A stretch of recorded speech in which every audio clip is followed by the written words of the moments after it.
Привет, дорогие друзья! Сегодня я хочу поговорить о кашле у той-терьера. Той-терьер, как вы знаете, это декоративная порода собак, то есть диванные собачки, у которых весьма слабое здоровье, если о них не заботиться. Но порой бывает так, что болезнь наступила, и мы не знаем, что с этим делать, особенно если это впервые. Пару дней назад я не одела ее, свою девочку, и ее продула. Даже несмотря на то, что на улице лето. Здесь стоится важное правило. Если на улице вам прохладно, то одевайте и своего питомца, если это той-терьер, конечно же.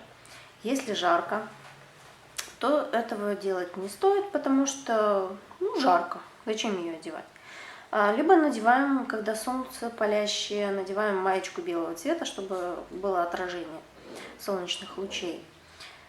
Чтобы избежать ситуации, когда вы вышли и было тепло, и вдруг стало холодно, а то и раздет, носите в сумочке с собой одежку, как бы это ни звучало.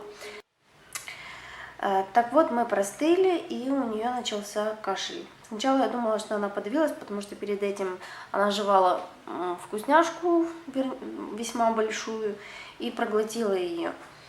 Но осмотрев ее пасть и посмотрела, что там ничего нету, через несколько часов я поняла, что все-таки она простыла, потому что какие-то сопельки начались прозрачного цвета, конечно, и она чихала. Поехали мы в ветеринарную клинику, где нас послушал кардиолог.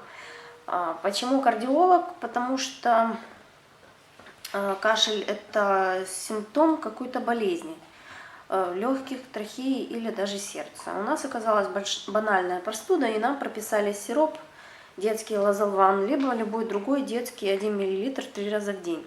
Вообще я слышала, что сиропы давать собакам нельзя, потому что они жутко сладкие и так далее. Но в такой дозе и несколько дней они не сделают ничего плохого печени вашего малыша. Гораздо убойнее действуют на печень капли против тех же блох. Так что теперь от них отказаться, что ли? Я не настаиваю, это мой выбор, и я просто рассказываю вам, как делаю я. А вы уже сами решайте, как поступить. Помимо сиропов иногда советуют колоть иммуномодулятор или давать в жидком виде. Мы ничего не кололи. Что нужно делать, что нужно знать, если у Тоя кашель? Если собака не привита, бегите к врачу, если хотите, чтобы она выжила. Я очень часто встречаю владельцев тоев, которые выводят своих питомцев в период карантина без прививки. Это просто безответственно не только по отношению к своей собаке, но и к другим собакам. Они почему-то считают, что если они вывели собаку на травку, то есть и к ней никакая собака не подошла, то это уже нормально. Нет, это не нормально, к сожалению, и иногда печально. Загляните в пасть животного своего, есть вероятность того, что он чем-то подавился. Тогда срочно извлеките этот предмет, а если он острый, то мы бегом отправляемся к врачу. Если собака кашляет, появилась температура и сопли, не откладываем, отправляемся к врачу. Это может быть пневмония или бронхит. Бывает также питомничий кашель. Так, пристроимся. Бывает также питомничий кашель, он вызван вирусом. Им можно заболеть, контактировав с больным животным. Кашель надрывный такой, знаете, может сопровождаться рвотой и небольшим повышением температуры. Обязательно лечится с ветеринаром. Коллапс трахеи чаще всего возникает из-за врожденного дефекта трахеи. Усугубляется он либо от того, что вы курите часто рядом с собакой, либо у собаки ожирение и так далее. Точно так же глисты могут быть причиной кашля.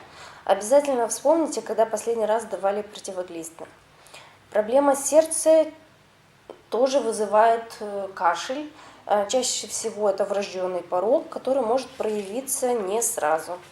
Как видите, причин бывает много, и самому лечить кроху проблематично. Врач все-таки назначит анализы, рентген, УЗИ при необходимости и поставит верный диагноз. Я уже сказала, причин бывает много, и знать, что с вашей собакой, это, наверное, нужно иметь настолько большой опыт, чтобы самостоятельно сделать какие-то выводы. Поэтому даже перед тем, как завести питомца, найдите хорошего ветеринара, который расскажет вам и покажет все, что нужно делать, все, что нужно знать о вашем питомце. Поэтому не лечите его самостоятельно. Все-таки врач больше знает, что делать. Конечно, есть такие врачи, которые совсем не знают, что делать, но все-таки откуда вы знаете, простуда это или же у него порог сердца? Вы будете давать ему сиропчик от кашля, а он будет погибать от того, что у него, к сожалению, слабое сердце.